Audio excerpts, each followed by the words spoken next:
Bonjour. Je vais vous parler ce matin du vendredi 15 avril 2016 des droits et des devoirs des femmes. Je vois en effet qu'il y a une dialectique très intéressante entre l'idée de droit et l'idée de devoir. L'idée de droit, c'est le droit de travailler, par exemple. Le droit de travailler, le droit d'agir dans la cité, qui a parfois été refusé aux femmes.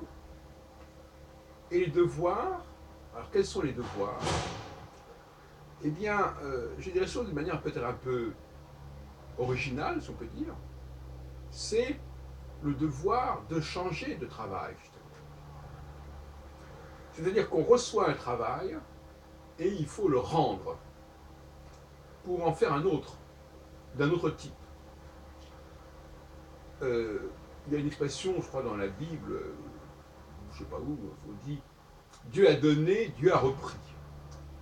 Et c'est un peu cela. C'est comme une machine, par exemple. La machine a le droit de fonctionner, on lui donne quelque chose à faire. Et puis, bon, à un moment donné, on lui dit c'est terminé, on fait autre chose. On change de disque, comme on dirait. Et ça signifie qu'il faut avoir une sorte d'attitude de neutralité. N'est-ce pas? Je prends quelque chose, je rends ce qu'on m'a donné. J'accepte une mission, j'accepte d'y mettre un terme, quand on me le demande, quand on me le dit.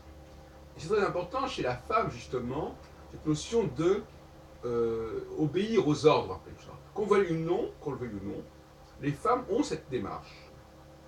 Quand vous avez une discussion avec une femme, tôt ou tard, elle vous dit « mais tu avais dit ça, tu m'avais écrit ça, tu m'avais promis ça ». Donc c'est quelque chose qui a été programmé, et elles le disent, oui mais voilà, tu avais dit ça, donc je fais ce que tu m'as dit. Au bout du compte, elles sont toujours à dire « je fais ce que tu m'as dit, je fais ce qu'on m'a dit de faire ». Ça c'est quelque chose qui est viscéral, c'est même pas, c'est dans la subconscience. Au bout du mur, elles disent cela parce qu'au bout du mur, on dit quelque part une sorte de vérité intérieure, une vérité ontologique. Donc, la femme ne doit pas s'identifier à ce qu'on lui demande de faire, puisque justement, ce n'est pas elle qui l'a demandé. Et par conséquent, elle ne doit avoir aucun problème à arrêter de faire ce qu'on lui a demandé de faire.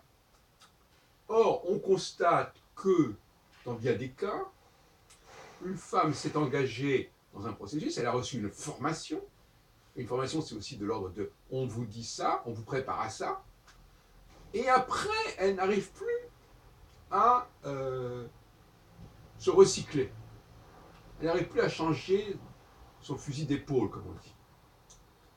Elle s'est tellement identifiée, elle a tellement approprié cette formation, qu'elle est en mesure, qu'elle est capable, je dirais plutôt, de prolonger cette mission indéfiniment. On parle souvent de contrat à durée définie ou indéfinie. Le contrat de la femme, il est à durée définie. Et d'ailleurs, toute activité humaine, quand elle est une activité de service, est à durée définie.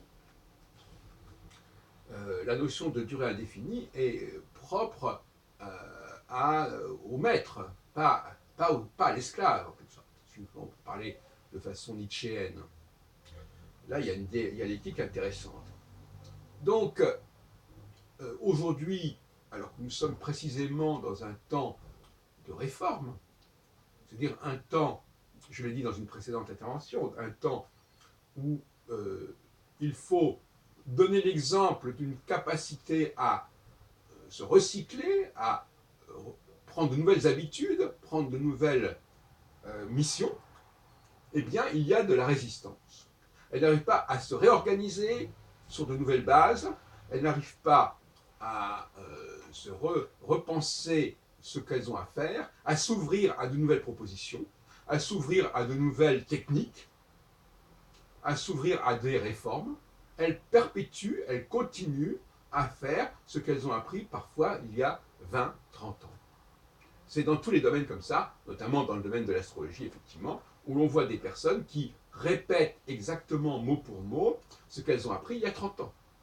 Et ça ne correspond pas aux droits et aux devoirs de la femme, dont on n'a pas pris exactement la juste mesure, c'est-à-dire que les droits le travailleur a des droits, c'est exact, mais il a aussi des devoirs, et il a le droit au travail, il a le devoir aussi de recycler, de se recycler, on parlait autrefois de formation permanente, de se recycler pour être en phase avec les nouveaux élans, les nouvelles formulations qui apparaissent dans une société, sur le plan de la recherche, sur le plan de la technique. Il ne peut pas perpétuer des processus, des procédés dont il a été chargé à un certain moment et qui n'ont plus de raison d'être par la suite parce qu'ils doivent être modifiés et renouvelés.